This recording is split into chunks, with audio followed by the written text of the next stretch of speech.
Let me just let these people come in here. We'll try to figure this out.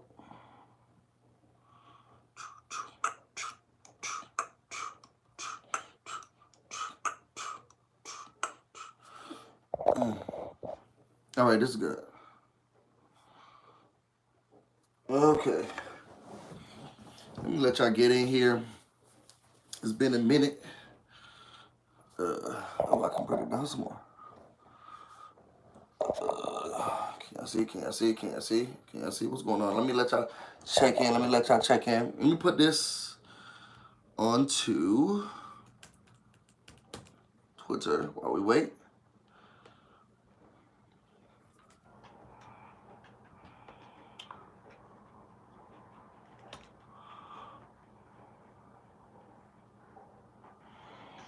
All right, let me make myself a drink. I'm just gonna have a little bit of lemonade. Ugh. Okay.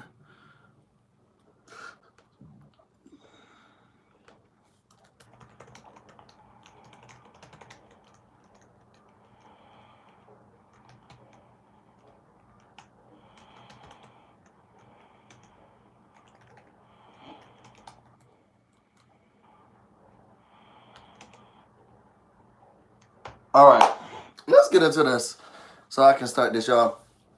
What's up, everybody? It's your boy, Busy Blue, and I'm back. I decided to do a live video today because if I don't do this, it ain't gonna get done. So I'm just gonna start doing this right now. We're gonna go into it. Y'all can leave that stuff in the comments and everything else like that. But today we're going to be recapping and reviewing Real Housewives of Potomac, Season 4, Episode 6. So, y'all, let's get back into it. So, we started the episode exactly where we left off last time. It's still with Ashley and Candace. They're still arguing about, her talking about who's going to be the baby mother. You've been drinking a lot. I don't think that if you want to be, a mother, you would be drinking as heavily as you're drinking, da-da-da-da. And, we kind of went through this in the last episode, in the last recap of, like, you can't tell me whether or not I'm supposed to be drinking or I'm not supposed to be drinking.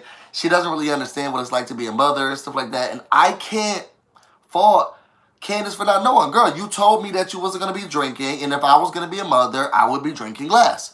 But that's neither here nor there. We're just going to leave that alone. Da-da-da-da. So, Giselle was like, well, at this point, it's just about just being a friend. And maybe you should kind of be a friend to her. So she's like, look, the friendship is reciprocated. And she doesn't reciprocate the friendship, so why would I even try to be a friend to her? You know what I'm saying?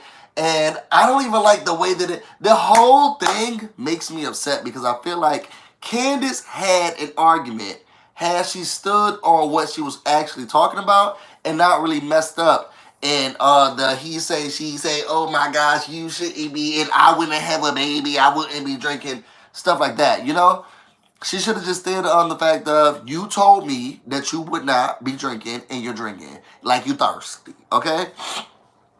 Anyway, we get to the next day, and Giselle decides to separate them. Two of them, Ashley and Katie, they're going to be getting tarot readings. After that, we're going to have Robin, Monique, and Karen. They're going to be going to see the Gators. And then Giselle and Candace, they're going to have dinner with Leah Chase and the mayor of New Orleans, right? So here we have Katie and Ashley first. They leave, they go to get their tarot readings. They actually have a lot of fun. She's saying how, unlike Candace, Katie is a friend who doesn't judge. And they go, they like try on these clothes and stuff like that. They put tassels on their boobs. They just have a little bit of fun shaking them up, this and that. Ashley, she's excited about the reading. She's like, look, I've gotten a reading before when I came down to New Orleans before, and the lady was spot on. So I feel like this reading is definitely going to be just as good as the last reading was. So I'm really excited because clearly these people, they got the hoodoo voodoo. They know what to do. Da-da-da. They sit down. Ashley's afraid. She's like, yo, I have clammy hands. Yo, did y'all see how Katie was like, well, I got surgery to make sure that my hands are not sweaty. It's not surgery, right? Because I heard that you can get Botox in your hands and it will remove the sweat. Because I've been thinking about doing that for a while. I don't know nothing about no whole surgery. What did they took the skin off her? What is it? What was going on here? Anyway, Ashley, she gets ready for her tarot reading. She pulls out 15. Do y'all believe in tarot readings or mystics or fortune tellers and stuff like that? I want to say I did, but they ain't been right. I'm not gonna say they haven't been right. When it comes to me and like just me being me, they're always spot on. When it comes to me and my relationship with other people, they're hanging up flat screen. Okay, I don't know, and maybe it could be, you know, a combination of choices that I've made. Y'all see how I'm trying to now pacify the people who haven't been telling me the right stuff. I don't know. Do y'all believe it? Anyway, put it in the comments. I've gone to New Orleans several times, and I've enjoyed my time there in New Orleans, and I've actually gotten readings all of the times that I was in New Orleans, and I've always left with something that was interesting. I don't know. Do y'all believe it? Y'all tell me. Put it in the comments. Anyway, she pulls out the 15 cards. At the end of the day, the tarot reader was like, look, let me tell you something real quick. If you want to have a baby, stop stressing about having a baby. And I'm not a woman, but I do have friends who are going through something like this. And it's like trying to get pregnant, but then also stressing about trying to get pregnant. And apparently they both don't go hand in hand because that affects your body as well. So what do? And how do you handle it? I think this meeting with the tarot reader has given her the boost and the knowledge that she needs to be like, you know what? I'm going to be okay. And you know, some people go to different things. People go to different measures. People go to different experiences just to feel like they're going to be good. And I feel like this probably was what she needed to relieve her of the stress of not having a baby and saying, you know what? I can do this, you know? The tarot reader was saying, like, look, you're putting so much stress and pressure on having a baby that is messing up your body. And what you need to know is that the children are supposed to be a combination of a marriage and a family and not the glue that sticks them together. So while you sitting out here tootsie rolling, stressing about whether or not you eat the right shrimp or whatever, you need to be sitting here focusing on your marriage and what's going to blossom or bloom from that marriage are children. And that's what brings this unity together. The children are not going to be the thing that says, well, now we got a baby, now we got to do this. You know? So I thought that was interesting. I thought it was good to hear. What did y'all think about that? I think what was messy is that Ashley was in that confessional saying, look, I got to do whatever I got to do because I'm ready to yield these profits. I said, what you mean, Ashley? If she wasn't trying to come off as a gold digger, she failed that day, okay? At the end of the day, she feels excited about, you know, the reading that she had. She's going to continue on going with it. So after that, we have... Give me a second. After that, we have Robin, Monique, and Karen. So they are now going to see Gators. And they learned a lot. I mean, this one wasn't as, detailed or whatever. But while they were going to the Gator place, they talked to Karen about what was going on. They kind of fill her in because she didn't go out last time, remember? She didn't stay with them as they were doing a fight. Monique says that she feels like Candace is the new Ashley. Now, if y'all go back to my last recap, I said that. I said, you know what? She's acting just like, and I hate to say this. Candace says you're acting just like Ashley. And something gotta give, you know? But she's poking the bear, she's letting out troops, and she's standing firm in those things. So I can see why they're feeling that way. But what's a problem is that now they have a problem with how Candace is treating Ashley, which Ashley treated like everybody else. And I don't want to say it's they per se, because Monique has been more vocal than anyone else. And I don't know if it's because she got closer to Ashley in the beginning of the show. Because Robin is being quiet.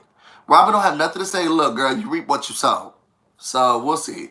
They go, they meet Captain Jacob while they go into this gator tour. It looked a lot of fun. You know, they were feeding the gators. They learned a lot about the gators and stuff like that. So, you know, Karen tried to feed a gator. She almost went overboard trying to run away from it because she wanted to feed it. But when it was time to eat, the girl was like, oh, please, no. Anyway, moving on from there. Hold on, y'all. Just put this down. Okay. Moving on from there, we got Candace and Giselle. So Giselle decides that she wants to meet the mayor of New Orleans, and she's going to meet her with Leah Chase. Now, Leah Chase owns Dookie Chase's restaurant. Now, I don't like the name Dookie Chase. I have been to Dookie Chase before.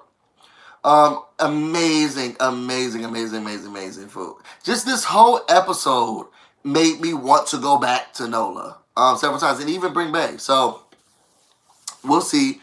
But they sit down. Giselle talks about, you know what? She picks Candace because they have a history of working in politics and with very important individuals. You know, Giselle, she comes from a long-lasting family of individuals who were ingrained in political aspects. And then Candace, she worked for the Obama administration, and, you know, she holds these titles, so she clearly is one who can hold her own and do what needs to be done when it comes to these people and these elements. They meet Candace's daddy first. He's excited to be there. He loves this. He said this is the second best gumbo to his, okay? He got the recipe. And then Dookie Chase comes in. I didn't know Dookie Chase was so...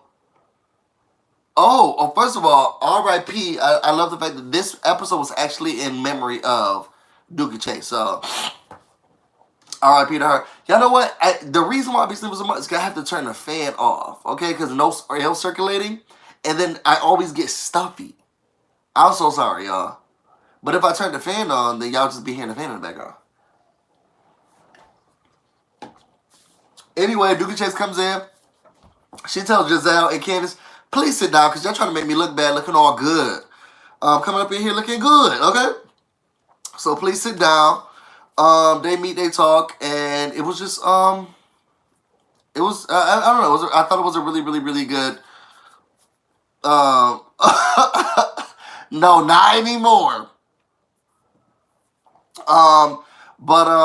It was a really good conversation. They got a chance to talk about the legacy of, of NOLA, and how they've been able to really work together and stuff like that. So, I enjoyed it. After that, they decided they're going to go out with their dad. And Giselle said, look, she called everybody, look, we only got a couple of minutes. Make sure you calm down because we really need for you to be ready. This is a different Giselle, because when Giselle came here, not that she always coming down on time. Let's be clear. But, Giselle calls everyone. She's like, look, you only got a little bit of time. Make sure that you're coming downstairs whenever we need you. Blase. She ain't waiting. Giselle, when she back in Potomac, she say, look, girl, either we'll come in time or we're not going to come in time. Here, no, we're not dealing with that. So, she calls everybody else. Everybody doesn't come. Everybody comes down besides Katie and Karen. She said, look, well, let me tell you, we're leaving. This cannot be the only comment. Let me remove it. Sorry, I want my slaw. No disrespect. So anyway, they go down, they get into the second line. Now, I love this, and I've been doing it ever since the episode came on. Ever since the episode came on, they've been...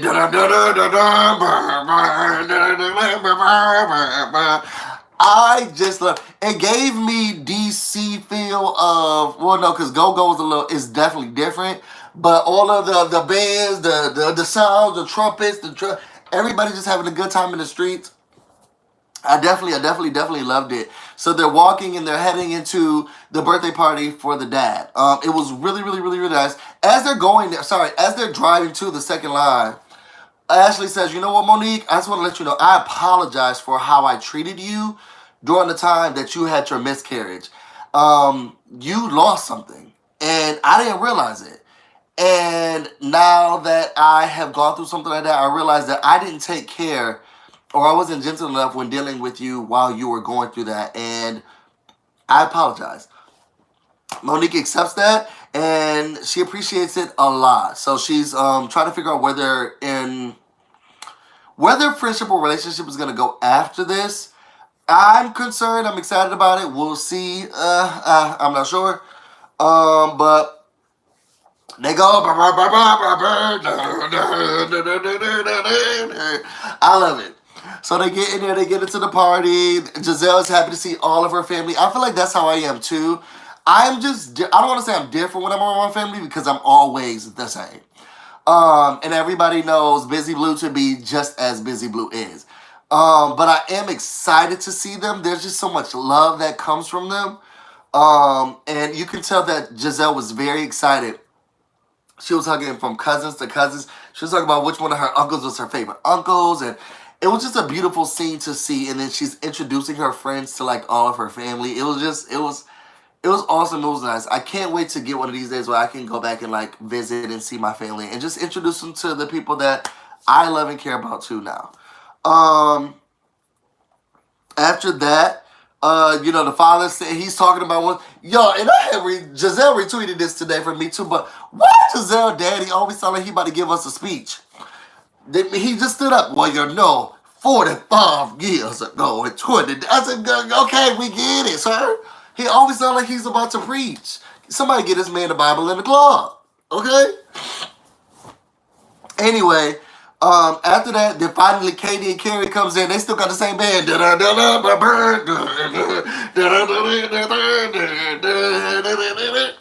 Okay? They got the same band. It follows them in. I want a band to follow me wherever I go.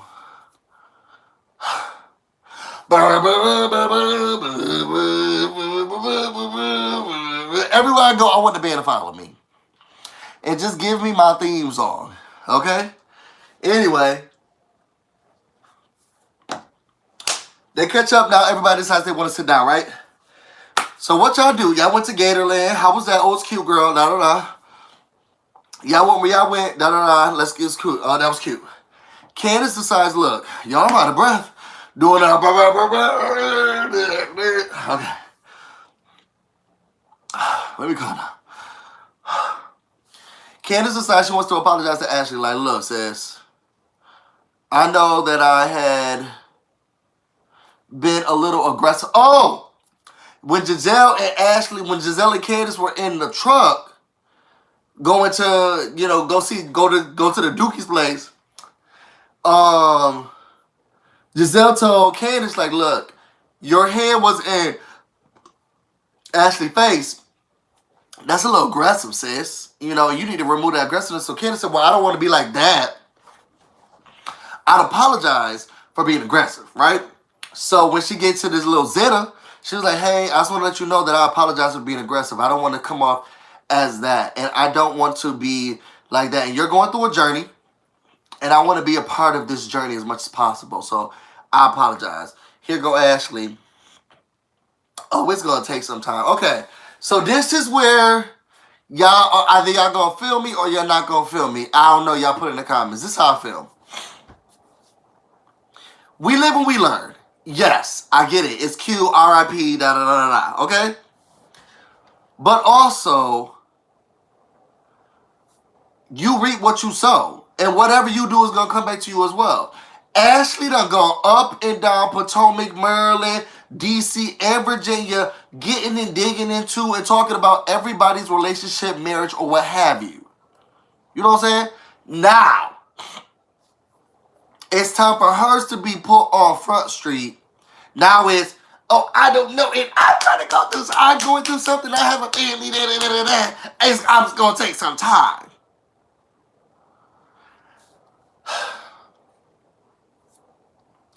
I don't know how I feel about it. And I'm not saying, you know what? I ain't one of those people for the get back. I'm not always going to be the person with the get back. I actually am an individual who prays that karma sends me a letter, DM me, just to let me know when whatever's coming come to them comes. But outside of that, I'm not the one to do the get back, but I am one for a get back. You see, this is what you get for messing with those people. It was going to come back to you. Oh, you sleeping with other people's boyfriends? Somebody going to sleep with your boyfriend. Like, I'm the person the get back is coming to you. And it's not gonna feel good, just like it didn't feel good when you did it to the other person.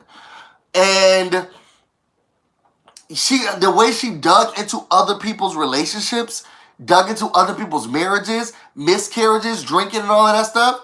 Why is it now an issue that somebody doing the same thing? I just don't. Oh, she gonna need some. Oh, now you need some time. Cause when Robin needed time, you ain't want to get no time. When Karen needed time, oh, you wasn't giving no time. When Giselle wanted, oh, but you couldn't. I'm sorry. I'm just not on. And y'all know I love Ashley. She's faking the funk to me right now. And what I can't do is that she's giving me Phaedra Parks.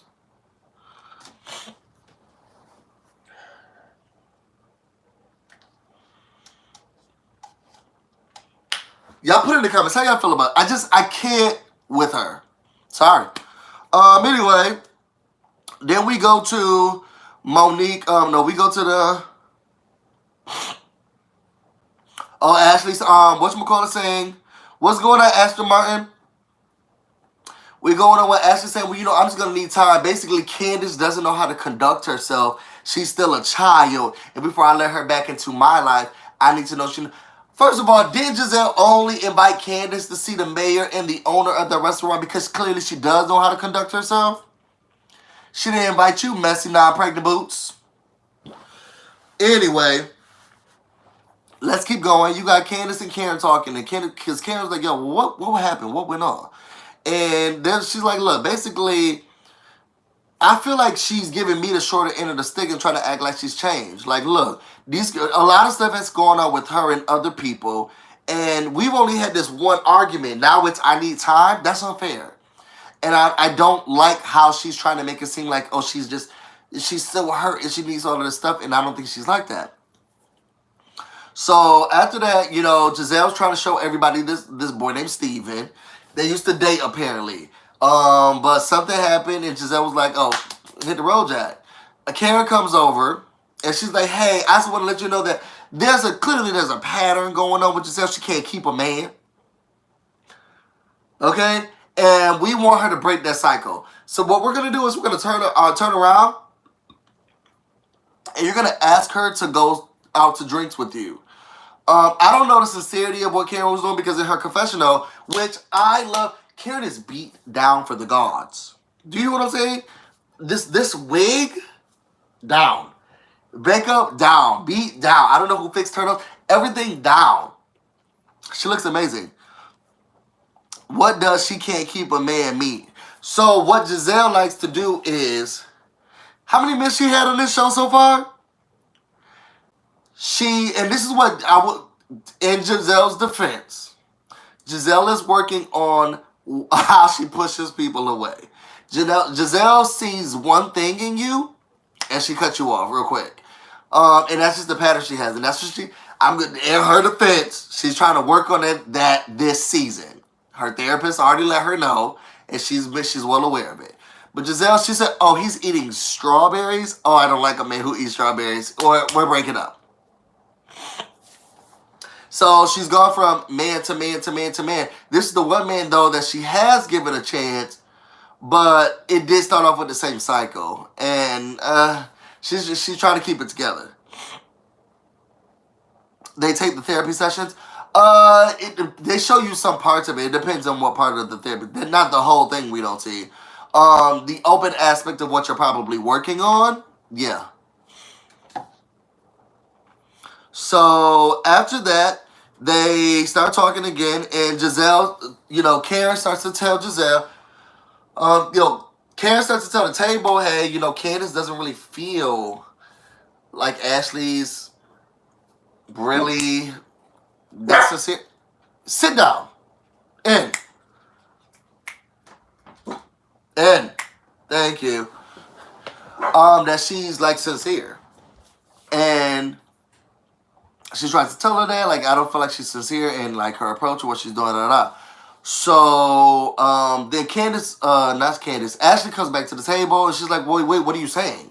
And she's like, well, she just doesn't feel like you are not giving her the time that you gave everybody else, So, then Candace shows up, and Ashley's like, wait a second, are you trying to say you apologize and you're taking back your apology? Because now that's making sense. And Candace's like, no. Let's be clear. I don't feel like you're being fair in the way that you treated me. And as she said, well, I've taken my friendships very seriously. And when I call someone a friend, it's something that's serious. And here comes Robin. Yeah, well, it took us years for us to build up something. I don't give a fuck about none of that shit you gotta talk about.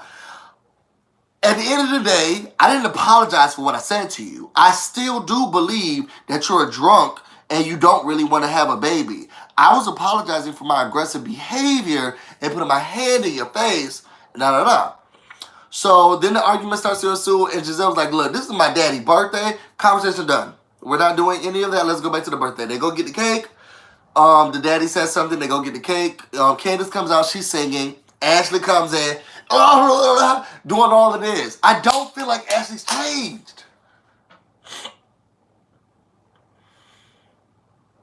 I'm sorry, y'all. I'm sorry. And y'all know I love a good Darby. She's going down in my ranks because Ashley Darby used to say her stuff and stand firm in it.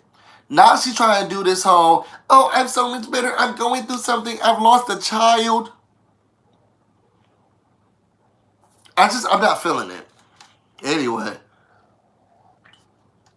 They all go back to the hotel. Giselle's like, hey, everybody's tired. We'll let you guys sleep.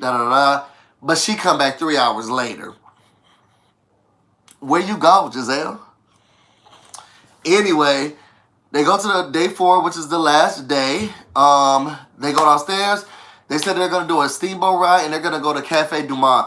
I don't know who lives in New Orleans, any of y'all, but I'm jealous because I love Cafe Du Monde. Now, I know Bae would love it because something about just something fried, doughy, and sugary, okay? Just knocks the socks off, okay? But I definitely we're definitely going to try to take a trip back to New Orleans one of these days, and I want to go to Cafe Du Monde. So, once again, Katie's late. You know, Forrest Rock said they need to start docking these people for coming in late, and I agree. Before they get to Cafe Du Monde, they go into Creole Queen. I went into Creole Queen before. It was for like a work trip or whatever. It was so much fun. The food was exquisite. I'll tell you that. It was me. Oh, and my friend was my best friend was with me too. It was so much fun. After that, while they're doing that, and Monique talks about how she's afraid about her rainbow party. She's so tuckered out. She's so tired. And now this weekend, she's going to try to have a whole party. Like, she's running herself down to the ground, especially because she had a miscarriage. She needs to be very careful with how much energy she's exerting so that she doesn't lose this baby like she lost the last one. Now, I know she is past the first trimester, but she has to be careful in that aspect. While they're on the boat, Candace gets a bug on her. She starts, waving around her. Now she's just like my sister. After that, Giselle talks about what happened with Steven and how, they drank and he tried to sneak a kiss, He didn't want to leave. He wanted to fill up and touch up and rub up, okay? Fill up and touch up and mess up on her. Wait. All of that. You know what I'm talking about. Anyway, they go down to Cafe Du Monde. And during that time, they was like, well, why didn't you tell somebody what was going on? She was like, well, you was busy, you was asleep, you was tired. She's grieving. Karen gets upset. Why you gotta say grieving? You've been saying it this whole time. Girl, if you're grieving, you're grieving. Well, you need to pick another word. I just didn't like it. After that, they get to Cafe Du Monde. And Katie actually is there. Babe was like, oh, Katie there first? Well, she ain't going about. She ain't doing nothing else to do. Monique decided she wasn't going to go because she said she pushed herself a little bit too much and she needs to save her energy for the party that she's having this weekend. You see Giselle, she talks about how Cafe Du Monde is something that's very precious to her. She used to go with her mother. So she started crying when she first got there with the girls. And she was excited to be there. She ordered like hot chocolates and their drinks and their beignets and stuff like that. They started eating it. They started talking about Sherman and stuff like that. And Giselle was like, hold on, wait, let me tell you something real quick. You done set up boundaries? I'm going to set a boundary too. And I already told you already at your house, don't talk to me, don't ask me no questions about Sherman. That's the end of that. We already talked about it. Now, Karen in her confessional, she said, look, let me tell you something. I'm not the only person who shops at that Saks. Okay? And I feel like she thought I was about to out her business out because we all saw that man, Sherman, with another woman. But Giselle don't want nobody else to know that we done saw him with that other woman. And she thought we was going to out him out. So basically, they started going on. Now, I don't know what happened, which way the wind blew. But Karen said, let me bleepity bleep bleep and bleep bleep bleep you. And when I'm about to bleep bleep bleep and you better effing bleep bleep. And this is how you know Giselle is the new Giselle. Because Giselle said, okay, I receive it. He'll go, Captain Save-A-Hole, Robin. Well, you didn't really need to swear and curse like that. Karen said, you know what? I said what I felt at the time, but I'll let you know one thing. I'll take that into consideration the next time, okay? Everything else. At the end of the day, Giselle said, look, I'm just trying to enjoy my beignet, dip it in my hot chocolate and eat it, and I'm done with any of this BS. I enjoyed their trip to NOLA. I thought we learned a lot about the ladies. We definitely learned a lot about ourselves, African American culture and history. I thought it was great just to see them especially Giselle, who's normally coming off as this really mean woman, to humanize her just a little bit, seeing her father and seeing where she comes from. I enjoyed the episode. What did y'all think about this episode? I thought it was really good. Yeah, I want to see more like this, see more of them in their element. I'm really excited to see what's going to happen next episode with Monique and her mother-in-law. Because, the last time her mother-in-law got her together, that helpful. Okay, so we're going to see what's happening. If you want to know more about me and everything else that I do, you can find me on Twitter and on Instagram, Busy Blue, no space, no E. You can also find me on Facebook, The Busy Blue. All right, let me put this up. I'm about to go get busy, and you guys stay busy. On. Till next time.